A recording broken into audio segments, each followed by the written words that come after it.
Hey, good morning. It's Andy. It's Monday morning. I hope you had a great weekend with activities and family and friends, and hopefully some worship in the midst of that. I hope you're able to worship with us online at St. Matthew's yesterday. If you missed worship yesterday, you can always go back and watch it on our website. Go to stm-umc.org, and when you log to the website, you'll see on the top it says Media.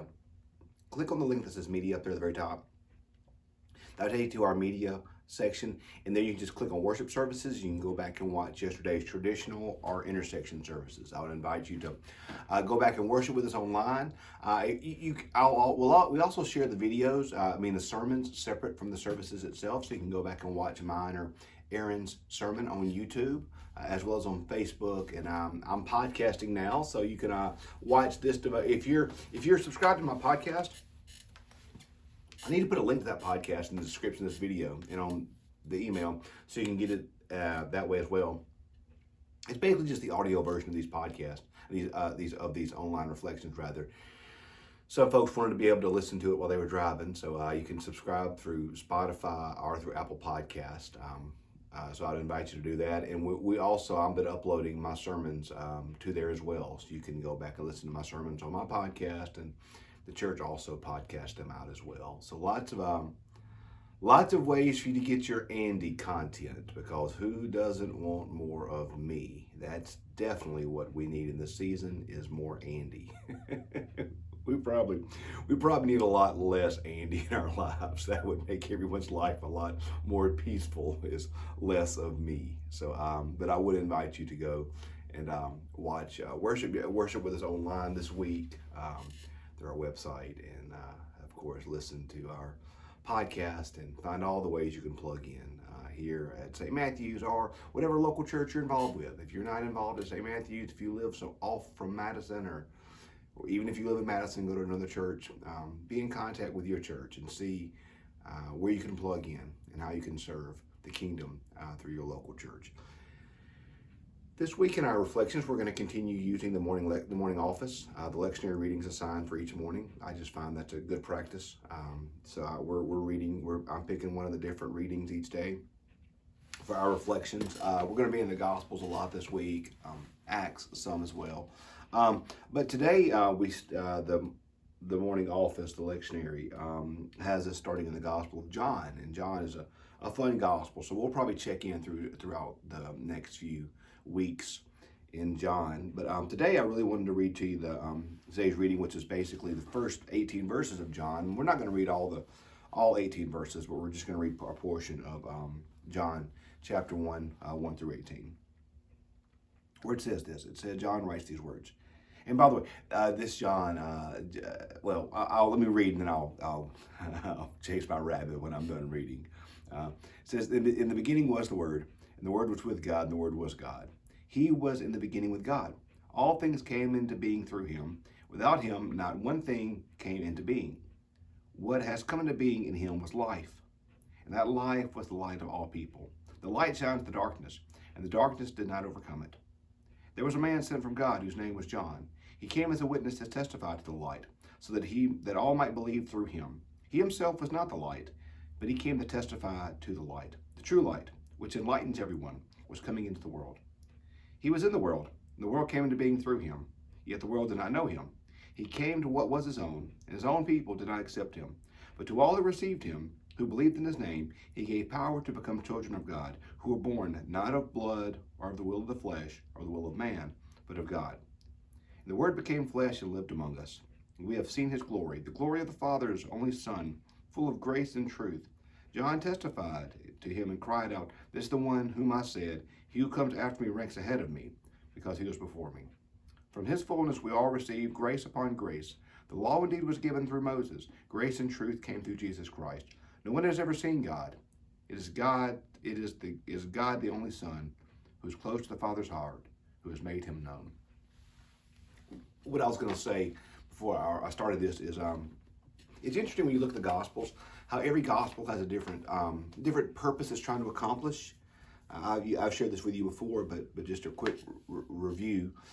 Matthew was a Jewish tax collector writing to a predominantly Jewish audience. So in Matthew's gospel, he really highlights the Jewishness of Jesus and the things in Jesus' life that he He does that really goes back upon the law. So in Matthew's gospel, you see a lot of this was done to fulfill the prophet so and so, or this was done in accordance with the prophecies. He does things there are things in Matthew's gospel that a Jewish audience would understand intrinsically, like the fact that the Sermon on the Mount I mentioned in Matthew's gospel, Jesus teaches from a mountain. In the same way that Moses gave the law on a mountain, Jesus comes and gives a new law on a mountain. Mark is writing to a little bit more of a Roman audience. So Jesus is very active, very much in the same manner that a Roman general would be very active in Mark's gospel. It's always immediately. Jesus is always going. Immediately he did this. Immediately he did that. There's an energy and a pace to Jesus in Mark's gospel that he highlights. And then in Luke's gospel, Luke is a Gentile doctor writing to a Gentile audience. So he's not so much focused upon the Jewishness of Jesus, but he's talking about, in many ways, he's comparing Jesus to almost like a Greek philosopher. So he shows Jesus teaching on a plane a lot, much like the philosophers of Jesus' day would do. Now, every one of these gospel writers is telling the same story. They're just giving you a little bit different perspective what they observed. And so Jesus did many things to many people. But Matthew, Mark, and Luke are all what's called the synoptic gospels. They're telling pretty much the same account in the same flow, in the same order, in the same stories. There's a lot of similarities between Matthew, Mark, and Luke. They answer the who, the what, the when. I always say they answer the who, the what, the when, the where. John's gospel is a little bit different. The first three gospels are called the synoptic gospels because they're really along the same pace and along the same rhythm and things such as that. They're answering those historic questions. John's not worried about all that. John could care less about timeline. John could care less about flow. John could care less about all these things that they're worried about. John tells us at the end of his gospel what he's doing. He said, this is written that you may believe Jesus is the Son of God. John's purpose is not to give you a narrative history of Jesus' life. That Matthew, Mark, and Luke were trying to give you that history of Jesus' life, a historic account. John's not worried about that. That does not matter in the least to John. So we see that right off the bat. Matthew and Luke give Christmas accounts, give accounts of his birth from different perspectives. Matthew is more focused upon Joseph's experience and Joseph's retelling. Luke is more focused upon Mary's account and Mary's retelling. Mark doesn't have time for that. Mark jumps right into the ministry of Jesus. John gives my favorite Christmas story. That was what I read to you right there was John's Christmas story. You're like, wait, what? That wasn't Christmas. There was no wise men or sheep or manger or any of the stuff we think about with Christmas. Then that's right. John is not trying to give you a narrative history of Jesus' life. He's trying to explain to you why he came. He's answering the why. Matthew, Mark, Luke are doing the who, the what, the when, the where. John's giving you the why. So he's not worried about a perfect historical retelling. That's not his purpose. His purpose is to explain to you why Jesus came. So for John's Christmas story, we get this. In the beginning was the Word, and the Word was with God, and the Word was God. And he was in the beginning with God, and all things came into being through him. Without him, not one thing came into being.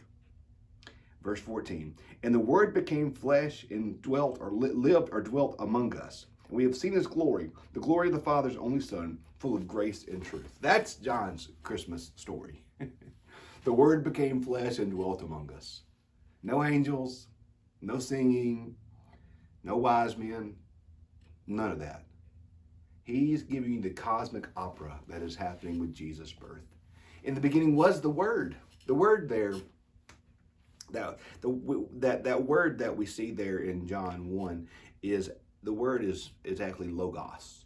That's a Greek word, meaning the very essence or heart of God, God's very essence, if you will, the logos of God, the very nature of God. So in the beginning was this very heart of God, and this heart of God, Jesus Christ, became flesh and dwelt among us. So God's very presence and God's very self put on flesh and dwelt among us. The very nature of God himself, the very essence of God himself, as the Nicene Creed says, true God from true God, light from light, eternally begotten of the Father, not made, of one being with the Father. This very Son of God God's very presence and heart himself, put on flesh, robed himself in flesh, and dwelt among us, that we may know God. Because it says here, from this fullness we received grace upon grace. No one has ever seen God. It is God, the only Son, who is close to the Father's heart, who has made him known. Through Jesus, we see the Father. Through Jesus, we know the Godhead. Through Jesus, we can approach and understand the Father. We are empowered through the Spirit, all through Jesus. In the beginning was the Word, and the Word was with God, the Word was God, and the Word became flesh and dwelt among us. Through Jesus, we have access and we know the Father. And what I really love about this is verse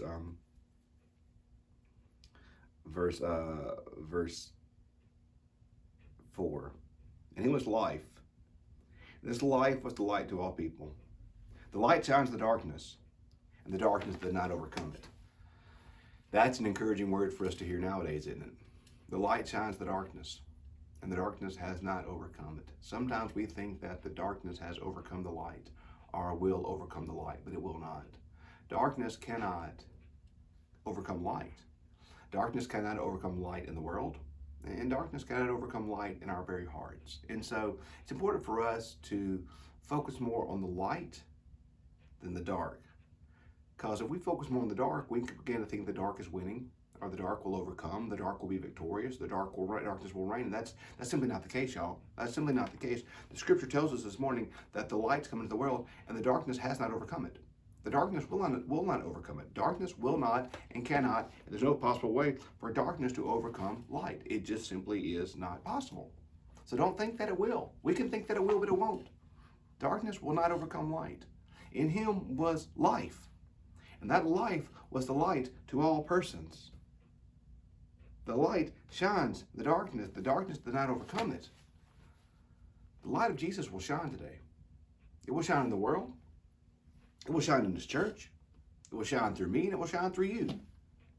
And so right now, today, there's someone in your life, there's someone in your job, there's someone in your family, there's someone you know who needs that light of Christ.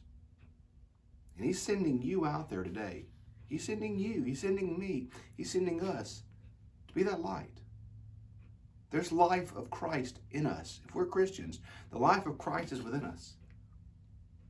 The darkness has not overcome that light, and it will not overcome that light. So today, let's let his light shine through us so that his light can shine in the world. Today, be the light of Christ, no matter where you find yourself. Hey, love you guys. Hope you have a great Monday. Have a wonderful day, and we'll talk to you bright and early tomorrow morning. Have a great day.